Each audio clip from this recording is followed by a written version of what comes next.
Thomas Alva এডিসনকে একবার প্রশ্ন করা হয়েছিল, তুমি ১০০০ বার চেষ্টা করেও ১০০০ বার ব্যর্থ হয়েও কেন থামোনি? তখন সে বলেছিল, আসলে তো আমি ১০০০ বার হারিনি, ব্যর্থ হইনি, বরং আমি ১০০০টা উপায় খুঁজেছি যেটা কাজ করেনি।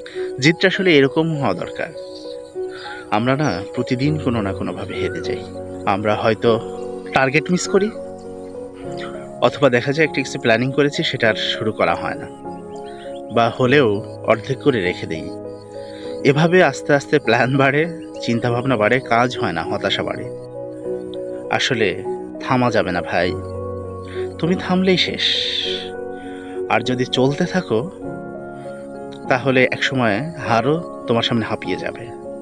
বড় কিছু করতে হবে না, ছোট ছোট করে আজকে ১ পৃষ্ঠা পড়ো, একটা ভিডিও দেখো, একটা ভিডিও দেখে ওইটুকুই শেখো, ওইটা ইমপ্লিমেন্টেশন করো, ওইটা প্র্যাকটিক্যালি দেখাও, ওই স্কিলটা, ওই টাস্কটা কমপ্লিট করো।